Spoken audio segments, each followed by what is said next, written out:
ಒಂದು ಕಾಡಿನ ಹೊರಗೆ ಇಲಿಗಳ ಗುಂಪು ವಾಸವಾಗಿತ್ತು.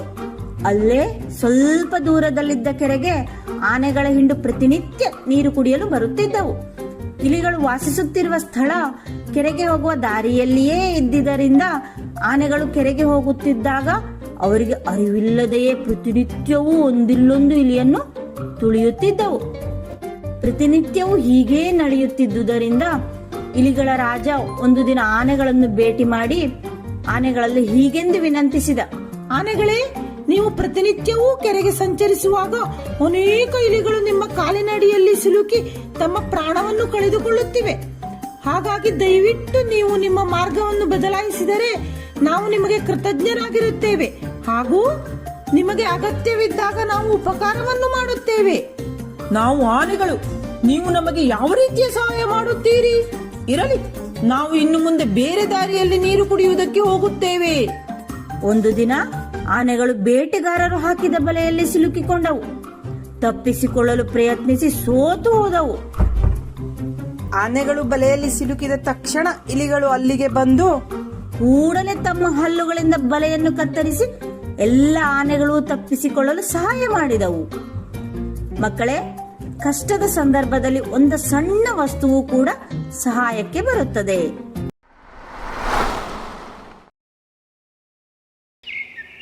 ಒಂದು ಊರಿನಲ್ಲಿ ಒಂದು ಇಲಿಗಳ ಸಂಸಾರವಿತ್ತು. ತಂದೆ, ತಾಯಿ ಮತ್ತು ಮಗಳು ವಾಸವಾಗಿದ್ದವು. ಮಗಳು ಮದುವೆ ವಯಸ್ಸಿಗೆ ಬಂದಿರುವುದರಿಂದ ತಕ್ಕ ವರನನ್ನು ಹುಡುಕಬೇಕೆಂದು ತಂದೆ ತಾಯಿ ಇಲಿಗಳು ಯೋಚಿಸಿದವು. ನಮ್ಮ ಮಗಳು ಮದುವೆ ವಯಸ್ಸಿಗೆ ಬಂದಿದ್ದಾಳೆ. ನಮ್ಮ ಮಗಳಿಗೆ ಯೋಗ್ಯರಾದ ಶ್ರೇಷ್ಠನಾದ ಎಲ್ಲಾ ರೀತಿಯಲ್ಲಿಯೂ ದೊಡ್ಡವನಾದ ವರನನ್ನು ಹುಡುಕಬೇಕು. ಜಗತ್ತನ್ನೇ ಬೆಳಗುವ ಸೂರ್ಯ ಬಹಳ ದೊಡ್ಡವನು. ಅವನೇ ನಮ್ಮ ಮಗಳಿಗೆ ತಕ್ಕವರ. ಸೂರ್ಯನ ಬಳಿಗೆ ಹೋಗಿ ಮಾತನಾಡೋಣ.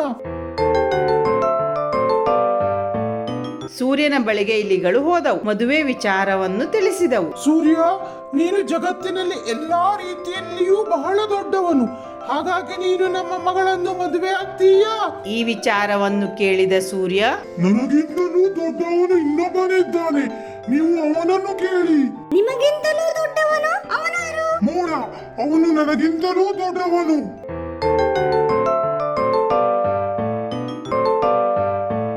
ಅವರಿಬ್ಬರು ಮೋಡದ ಬಳಿಗೆ ಹೋದವು.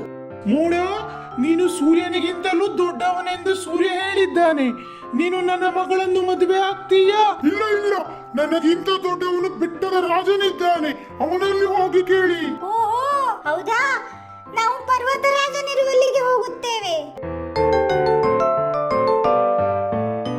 ಬೆಟ್ಟದ ರಾಜನ ಬಳಿಗೆ ಇಲಿಗಳು ಹೋಗಿ, ಪರ್ವತರಾಜ, ನೀನು ಬಹಳ ದೊಡ್ಡವನೆಂದು ಮೂಢ ಕೂಡ ಹೇಳಿದ್ದಾನೆ. ಹಾಗಾಗಿ ನೀನು ನನ್ನ ಮಗಳನ್ನು ಮದುವೆಯಾಗ್ತೀಯಾ? ನನಗಿಂತಲೂ ದೊಡ್ಡವನು ಮತ್ತೊಬ್ಬನಿದ್ದಾನೆ, ಅವನೇ ಇಲಿರಾಯ. ನೀವು ಅವನಲ್ಲಿ ಹೋಗಿ. ನಮ್ಮ ಮಗಳಿಗೆ ಇಲಿರಾಯನೇ ತಕ್ಕವರ. ನಮ್ಮಲ್ಲೇ ವರನನ್ನು ಇಟ್ಟುಕೊಂಡು ಸುಮ್ಮನೆ ಬರದಾಡಿದೆವು. ಅಂಗೈಯಲ್ಲಿ ಬೆಣ್ಣೆ ಇಟ್ಟುಕೊಂಡು ತುಪ್ಪಕ್ಕಾಗಿ ಊರು ಅಲೆದಂತೆ ಎಂದು ಹೇಳುವುದು ಇದಕ್ಕೆ. ಒಂದು ದಟ್ಟವಾದ ಕಾಡಿನಲ್ಲಿ ಬಹಳಷ್ಟು ಪ್ರಾಣಿಗಳು ವಾಸವಾಗಿದ್ದವು. ಅವರಲ್ಲಿ ಒಂದು ಆಮೆ ಮತ್ತು ಮೊಲವೂ ಇದ್ದವು. ಅವರಿಬ್ಬರು ಯಾವಾಗಲೂ ಒಬ್ಬರನ್ನೊಬ್ಬರು ಅಣಕಿಸುತ್ತಿದ್ದರು. ಆಮೆ, ನಿನ್ನ ಬಣ್ಣ ಎಷ್ಟು ಗಾಢವಾಗಿದೆ, ನಿನ್ನ ಬೆನ್ನು ಅದೆಷ್ಟು ಭಾರವಾಗಿದೆ. ನೀನು ಯಾವಾಗಲೂ ಬಹಳ ನಿಧಾನವಾಗಿ ನಡೆದಾಡುತ್ತೀಯ. ನೀನು ನಿನ್ನ ಕಿವಿಯನ್ನು ನೋಡಿಕೊಂಡಿದ್ದೀಯಾ? ಅದು ಎಷ್ಟು ಉದ್ದವಾಗಿದೆ, ಆಕಾಶವನ್ನು ಮುಟ್ಟುತ್ತಿದೆ. ನೀನು ಎಲ್ಲದಕ್ಕೂ ಹೆದರುತ್ತೀಯ. ಎಷ್ಟೆಂದರೆ ಜೋರಾಗಿ ಗಾಳಿ ಬೀಸಿದರೂ ಕೂಡ ಹೆದರುತ್ತೀಯ. ಇದೇ ರೀತಿ ಅವರಿಬ್ಬರು ಯಾವಾಗಲೂ ಒಬ್ಬರನ್ನೊಬ್ಬರು ಅಣಕಿಸುತ್ತಿದ್ದರು. ಹೀಗಿರುವಾಗ ಒಂದು ದಿನ ಮೊಲಕ್ಕೆ ಒಂದು ಯೋಚನೆ ಬಂದಿತು. ಎಲೆ ಆಮೆಯೇ, ನೀನು ಯಾವಾಗಲೂ ನನ್ನನ್ನು ಅಣುಕಿಸುತ್ತೀಯ. ನೀನೇನು ಕಡಿಮೆಯೇ? ನೀನು ಕೂಡ ನನ್ನನ್ನು ಕಂಡಾಗಲೆಲ್ಲ ಅಣಕಿಸುತ್ತೀಯ. ಅದಕ್ಕೆ ನಾವು ಯಾಕೆ ಒಂದು ಪಂದ್ಯವನ್ನು ಮಾಡಬಾರದು? ಪಂದ್ಯನ? ಯಾವ ತರಹದ ಪಂದ್ಯ? ಪಂದ್ಯ ಎಂದರೆ ಯಾರು ಜೋರಾಗಿ ಓಡುತ್ತಾರೆ ಎಂದು. ಪಂದ್ಯ ಇರಲಿ, ಆದರೆ ಯಾರು ಜೋರಾಗಿ ಓಡುತ್ತಾರೆ ಎಂದು ಅಲ್ಲ, ಯಾರು ಮೊದಲು ಗುರಿ ಮುಟ್ಟುತ್ತಾರೆ ಎಂದು. ಸರಿ, ಹಾಗೇ ಆಗಲಿ. ಪಂದ್ಯವನ್ನು ನಾಳೆ ಮಾಡೋಣ. ಎರಡೂ ಒಂದೇ. ಯಾರು ವೇಗವಾಗಿ ಓಡುತ್ತಾರೋ ಅವರೇ ಬೇಗ ಗುರಿ ಮುಟ್ಟುತ್ತಾರೆ. ಗೆಲುವು ನನ್ನದೇ. ಆಮೆ ಮತ್ತು ಮೊಲದ ಪಂದ್ಯದ ಸುದ್ದಿ ಎಲ್ಲಾ ಪ್ರಾಣಿಗಳಿಗೂ ತಿಳಿಯಿತು. ಎಲ್ಲಾ ಪ್ರಾಣಿಗಳು ಪಂದ್ಯವನ್ನು ನೋಡಲು ಉತ್ಸುಕರಾದರು. ರೆಡಿ 1 2 3 ಗೋ. ಮೊಲ ಆಮೆಗಿಂತ ಬಹಳ ವೇಗವಾಗಿ ಓಡುವುದರಿಂದ ತುಂಬಾ ಮುಂದೆ ಹೋಗಿ ಬಿಟ್ಟಿತು. ಆದರೆ ಆಮೆ ತನ್ನ ವೇಗದಲ್ಲೇ ನಡೆಯುವುದಕ್ಕೆ ಆರಂಭಿಸಿತು. ಸ್ವಲ್ಪ ಸಮಯ ಆದ ನಂತರ ಮೊಲವು ಹಿಂತಿರುಗಿ ನೋಡಿತು. ಆದರೆ ಆಮೆ ಅಲ್ಲೆಲ್ಲೂ ಕಾಣಿಸಲಿಲ್ಲ. ಮೊಲ ಮತ್ತೆ ಓಡಲು ಪ್ರಾರಂಭಿಸಿತು. ಓಡುತ್ತಿರುವಾಗ ಮೊಲಕ್ಕೆ ದಾರಿಯಲ್ಲಿ ಕ್ಯಾರೆಟ್ ತೋಟ ನೋಡಿತು. ಓ, ಆಮೆ ಬರುವುದು ಬಹಳ ಸಮಯ ಆಗುತ್ತದೆ. ಅಷ್ಟರಲ್ಲಿ ನಾನು ಸ್ವಲ್ಪ ಕ್ಯಾರೆಟ್ ಅನ್ನು ತಿನ್ನುತ್ತೇನೆ. ಮೊಲ ಕ್ಯಾರೆಟ್ ಅನ್ನು ತಿನ್ನತೊಡಗಿತು. ಹೊಟ್ಟೆ ತುಂಬಾ ತಿಂದ ನಂತರ ಮೊಲ ಆಮೆ ಇನ್ನೂ ಬಹಳ ದೂರದಲ್ಲಿದೆ. ಅದು ಬರಲು ಇನ್ನೂ ಬಹಳ ಸಮಯ ಆಗುತ್ತೆ. ನಾನು ಸ್ವಲ್ಪ ಹೊತ್ತು ವಿಶ್ರಮಿಸುತ್ತೇನೆ. ನಂತರ ವೇಗವಾಗಿ ಓಡಿ ಗುರಿ ಮುಟ್ಟಿ ಪಂದ್ಯವನ್ನು ಗೆಲ್ಲುತ್ತೇನೆ. ಮೊಲ ಮಲಗಿ ನಿದ್ದೆ ಮಾಡಿತು. ಸ್ವಲ್ಪ ಸಮಯದ ನಂತರ ಆಮೆಯು ಅಲ್ಲಿಗೆ ಬಂದಿತು. ಆಮೆ ಮೊಲ ಮಲಗಿರುವುದನ್ನು ನೋಡಿತು. ಓ, ಮೊಲ ಮಲಗಿದೆ. ಇರಲಿ, ನಾನು ಮುಂದೆ ಹೋಗುತ್ತೇನೆ.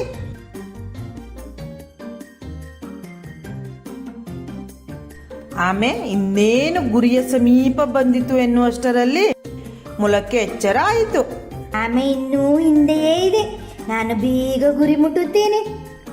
ಮೊಲ ಓಡತೊಡಗಿತು. ಆದರೆ ಮೊಲ ಗುರಿಯ ಹತ್ತಿರ ಹೋದಾಗ ಆಮೆ ಮೊದಲೇ ಗುರಿ ಮುಟ್ಟಿರುವುದನ್ನು ನೋಡಿ ಮೊಲ, ಅಯ್ಯೋ, ನನ್ನ ಆಲಸ್ಯತನ ಮತ್ತು ನನ್ನಷ್ಟು ಜೋರಾಗಿ ಓಡುವವರು ಯಾರೂ ಇಲ್ಲ ಎನ್ನುವ ಅಹಂಕಾರದಿಂದ ಇಂದು ನಾನು ಸೋತು ಹೋಗಿದ್ದೇನೆ.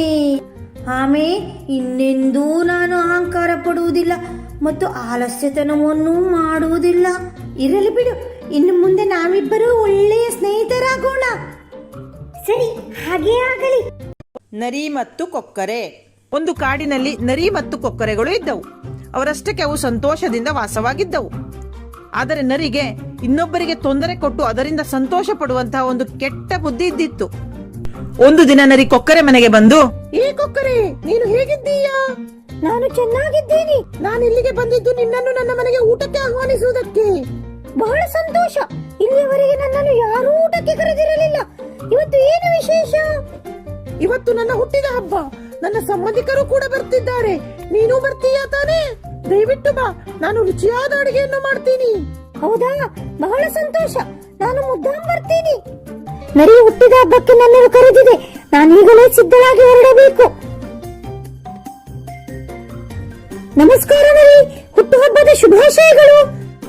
ಕೊಕ್ಕರೆ, ನೀನು ಬಂದಿರೋದಕ್ಕಾಗಿ ತುಂಬಾ ಧನ್ಯವಾದಗಳು. ಬಹಳ ಸಂತೋಷವಾಯಿತು ನನಗೆ. ಇನ್ನು ಕಾಯೋದು ಬೇಡ ಕೊಕ್ಕರೆ, ನಿನಗಾಗಿ ವಿಶೇಷವಾಗಿ ಮಾಡಿರುವಂತಹ ತಿಂಡಿಯನ್ನು ತಿನ್ನೋಣ ಬಾ. ತಿಂಡಿ ಇಲ್ಲಿದೆ, ತೆಗೆದುಕೋ. ನರಿ ಒಂದು ಬಟ್ಟಲಿನಲ್ಲಿ ತಿಂಡಿಯನ್ನು ಹಾಕಿಟ್ಟಿತ್ತು. ಕೊಕ್ಕರೆಗೆ ಕೊಕ್ಕು ಉದ್ದ ಇರುವುದರಿಂದ ಬಟ್ಟಲಿನಲ್ಲಿ ತಿನ್ನಲು ಸಾಧ್ಯವಾಗಲಿಲ್ಲ. ಕೊಕ್ಕರೆಗೆ ಬಹಳ ಬೇಸರ ಮತ್ತು ಅವಮಾನವಾಯಿತು. ನಾನೆಂತ ಮೂರ್ಖ! ನರಿಯ ಬುದ್ಧಿ ಗೊತ್ತಿದ್ದರೂ ನಾನೇ ಇಲ್ಲಿಗೆ ಬಂದು ತಪ್ಪು ಮಾಡಿದೆ ಎನ್ನುತ್ತಾ ಕೊಕ್ಕರೆ ವಾಪಸ್ ಮನೆಗೆ ಬಂದಿತು. ಸ್ವಲ್ಪ ದಿನಗಳ ನಂತರ ಕೊಕ್ಕರೆಯ ಹುಟ್ಟಿದ ಹಬ್ಬ ಬಂದಿತು. ಈಗ ನರಿಗೆ ಬುದ್ಧಿ ಕಲಿಸುತ್ತೇನೆ ಎಂದು ಹೇಳಿ ನರಿಯ ಮನೆಗೆ ಬಂದಿತು. ಇಂದು ನನ್ನ ಹುಟ್ಟಿದ ಹಬ್ಬ. ನನ್ನ ಸಂಬಂಧಿಕರೆಲ್ಲ ಬರುತ್ತಾರೆ. ವಿಶೇಷವಾಗಿ ರುಚಿಯಾಗಿರುವ ಅಡುಗೆಯನ್ನು ಮಾಡುತ್ತೇನೆ. ನೀನು ಮುದ್ದಾಂಬ. ಹೌದಾ? ಯಾವಾಗ ಬರಬೇಕು? ಇನ್ನೊಂದು ತಾಸಿನಲ್ಲಿ ಬಾ. ಎಲ್ಲ ರೆಡಿ ಮಾಡಿಟ್ಟಿರುತ್ತೇನೆ. ನಿನಗೆ ಏನಾದರೂ ಮುಖ್ಯವಾದ ಕೆಲಸ ಇದೆಯಾ? ಮತ್ತೆ ಇಲ್ಲ, ಮುಖ್ಯವಾದ ಕೆಲಸವೇನೂ ಇಲ್ಲ. ಮುದ್ದಾಂ ಬರುತ್ತೇನೆ. ಇವತ್ತು ಒಳ್ಳೆಯ ಊಟ ಮಾಡಬಹುದು. ಹೊಟ್ಟೆಯೂ ಬಹಳ ಹಸಿವಾಗಿದೆ. ಹೊಟ್ಟೆ ತುಂಬಾ ಊಟ ಮಾಡುತ್ತೇನೆ. ಹೊಟ್ಟ ಹಬ್ಬದ ಶುಭಾಶಯಗಳು ಕೊಕ್ಕರೆ. ಓ, ನೀನು ಬಂದಿದ್ದು ಬಹಳ ಸಂತೋಷವಾಯಿತು. ಊಟಕ್ಕೆ ತಯಾರಾಗಿದೆ, ಬಾ ಊಟ ಮಾಡೋಣ. ನರಿ, ಇಲ್ಲಿ ಬಾ, ಮೊದಲಿಗೆ ಸೂಪ್ ಕುಡಿಯೋಣ. ನಿನಗೆ ಬಹಳ ಇಷ್ಟ ಆಗುತ್ತದೆ ಈ ಸೂಪ್ ಅಂದುಕೊಂಡಿದ್ದೇನೆ. ಕೊಕ್ಕರೆ ನರಿಗೆ ಬುದ್ಧಿ ಕಲಿಸಬೇಕೆಂದು ತಾನು ತಿನ್ನುವ ರೀತಿ, ಅಂದರೆ ಉದ್ದನೆ ಪಾತ್ರದಲ್ಲಿ ಸೂಪನ್ನು ಇಟ್ಟಿತ್ತು. ನರಿಯ ಬಾಯಿ ಅದರೊಳಗೆ ಹೋಗುತ್ತಿರಲಿಲ್ಲ. ಕೊಕ್ಕರೆ ಸೂಪನ್ನು ಕುಡಿಯತೊಡಗಿತು. ಓಹೋ, ಅಂದು ನಾನು ಕೊಕ್ಕರೆಗೆ ಅವಮಾನ ಮಾಡಿರುವುದನ್ನು ಕೊಕ್ಕರೆ ಮನಸ್ಸಿನಲ್ಲಿ ಇಟ್ಟುಕೊಂಡು ನನಗೆ ಅವಮಾನ ಆಗುವ ಹಾಗೆ ಮಾಡುತ್ತಿದೆ. ಇಲ್ಲಿ ಎಲ್ಲರೆದುರು ಅವಮಾನ ಆಗುವುದಕ್ಕೂ ಮೊದಲು ಇಲ್ಲಿಂದ ಹೋಗಬೇಕು. ಅಯ್ಯೋ ಕೊಕ್ಕರೆ, ನನಗೀಗ ನೆನಪಾಯಿತು. ಒಲೆಯ ಮೇಲೆ ನಾನು ಹಾಲನ್ನು ಇಟ್ಟು ಬಂದಿದ್ದೇನೆ. ಈಗ ಬೇಗನೆ ಮನೆಗೆ ಹೋಗಿ ಆ ಒಲೆಯನ್ನು ಬಂದ್ ಮಾಡಬೇಕು. ದಯವಿಟ್ಟು ಕ್ಷಮಿಸು. ಕೊಕ್ಕರೆಗೆ ನರಿಯ ಬುದ್ಧಿ ಅರ್ಥವಾಯಿತು. ಏ ನರಿ, ಸೂಪ್ ಕುಡಿಯದೆ ಹೋಗುತ್ತೀಯಾ? ನರಿಯು ವಾಪಸ್ ಮನೆಗೆ ಹೊರಟಿತು. ನರಿ ಮನೆಗೆ ಬಂದು ಬಹಳ ಹಸಿವಿನಿಂದ ಅಳುತ್ತಾ ಮಲಗಿತು. ಮಕ್ಕಳೇ, ನಾವು ಬೇರೆಯವರಿಗೆ ನೋವನ್ನು ಮಾಡಿದರೆ ನಮಗೂ ಹಾಗೆ ಆಗುತ್ತದೆ. ನಾವು ಬೇರೆಯವರಿಗೆ ಏನನ್ನು ಕೊಡುತ್ತೇವೋ ಅದೇ ನಮಗೆ ಮರಳಿ ಬರುತ್ತದೆ.